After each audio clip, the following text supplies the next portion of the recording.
Hello student, welcome to my YouTube channel excellent success group. तो student, आज हम discuss करेंगे क्लास 7 में चैप्टर 8 कंपेयरिंग क्वांटिटीज़ की एक्सरसाइज 8.1। क्वेश्चन नंबर 1 हमें दे रखा है फाइंड द रेशियो ऑफ। हमें रेशियो निकालनी है। जो 4 पार्ट दे रखे इनकी रेशियो हम फाइंड करेंगे। तो सबसे पहले हमें दे रखा 5 रुपीज़ या 50 पैसे। दोनों की जो यूनिट है वो सेम होनी ज़रूरी है। अगर ये रुपीज़ में है तो ये भी रुपीज़ में होना चाहिए, या फिर ये पैसे में है तो ये भी पैसे में ही होना चाहिए। तो देखो, हम पैसे को कन्वर्ट करने के बजाय रुपीज़ को कन्वर्ट कर लेते हैं। 1 रुपीज़ बराबर होता है 100 पैसे की। क्लियर। तो ₹5 जो है वो बराबर होगा 5 × 100, 500 पैसे के बराबर होगा। और अब हमें बतानी दोनों में रेशो। क्या लिखूँगा मैं? Ratio is equal to 5 rupees and 50 पैसे।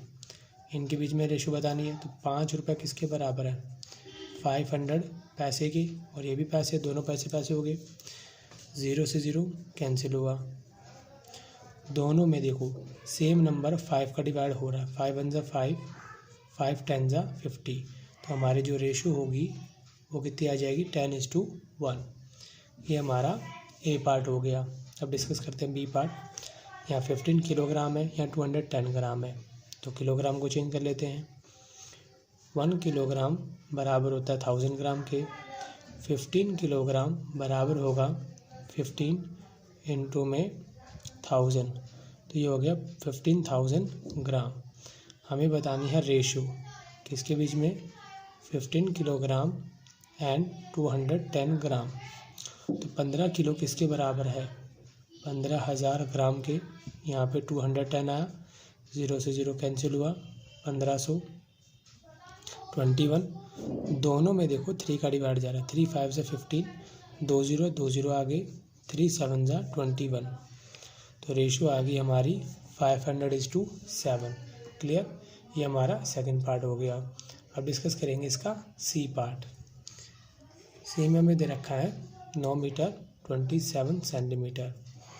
तो 1 मीटर बराबर होता है 100 सेंटीमीटर के। तो 9 मीटर बराबर होगा 9 गुना में 100, 900 सेंटीमीटर। अब हमें बतानी है रेशो किसके बीच में?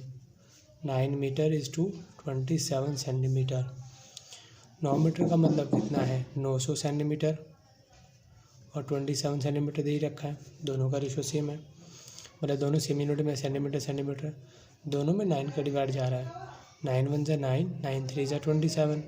पीछे 2 0 है, 2 0 लगा दो। तो रेशो आ जाएगी 100:3। ये हमारा सी पार्ट हो गया। डी पार्ट देखो, यहाँ लिखा 30 डेज़ और 36 आवर। दोनों को सेम यूनिट में बनाएंगे। 1 डे बराबर होता है 24 आवर के। तो 30 डे बराबर होंगे 30 × 24। 4 3 12 आंसर ले, 3 दूनी 4 1 7, 720 घंटे होंगे। कितने होंगे? 720 आवर। हमें बतानी है रेशो। ठीक है। तो यहाँ में दे रखा है 30 डे एंड 36 आवर। क्लियर। तो 30 डे की जगह हम क्या लिखेंगे? 720 आवर।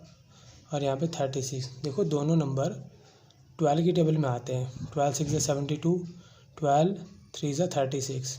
पीछे 0 0 लगा दो। दोनों में अभी भी 3 का डिवाइड जा रहा है। 3 का डिवाइड कर देंगे। 3 1 ज़ा 3, 3 2 ज़ा 6। तो रेशो हमारी कितनी आ गई? 20:1। ये हमारी रेशो हो जाएगी। क्लियर। इसी के साथ हमारा क्वेश्चन नंबर 1 यहाँ पे कंप्लीट होता है। अब हम डिस्कस करेंगे क्वेश्चन नंबर 2 को। क्वेश्चन नंबर 2 हमें दे रखा है in computer lab there are 3 computers for every 6 student. 3 computer की ज़रूरत होती है, मतलब 6 स्टूडेंट को 3 कंप्यूटर की ज़रूरत होती है कंप्यूटर लैब में। How many computer will be needed? 24 student. तो बताओ 24 स्टूडेंट के लिए कितने कंप्यूटर की ज़रूरत होगी? तो इसको मैंने टेबल के थ्रू करेंगे। नंबर ऑफ कंप्यूटर लिखा मैंने, और नीचे टेबल में लिखा नंबर ऑफ स्टूडेंट। ठीक। टेबल ड्रॉ कर ली। करने के बाद यहाँ पर कितने कंप्यूटर चाहिए? 3। कितने स्टूडेंट के लिए? 6 के लिए। फिर हमें आगे बोला है क्या कि बताओ 24 स्टूडेंट के लिए कितने कंप्यूटर की ज़रूरत पड़ेगी। तो मैंने मान लिया x। Let number of computer needed for 24 student. 24 student के लिए हमें x कंप्यूटर की ज़रूरत होगी। दोनों को हम एज इट इज़ यहाँ नोट कर देते हैं। 3/6 x बाय 24 करा मैंने, ठीक है। अब जो नीचे डिवाइड में है ये किस में आ जाएगा, मल्टीप्लाई में आ जाएगा। x को यहीं पे रहने देंगे हम। 6 1 = 6, 6 4 = 24, 4 3 = 12। तो हमें कुल मिला के कितने कंप्यूटर की ज़रूरत होगी, 12 कंप्यूटर की। क्या लिखेंगे, नंबर ऑफ कंप्यूटर रिक्वायर्ड।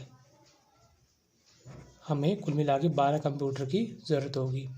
और इसी के साथ हमारा क्वेश्चन नंबर 2 यहाँ पे कंप्लीट होता है। उम्मीद करता हूँ स्टूडेंट आपको क्वेश्चन समझ में आ गया होगा।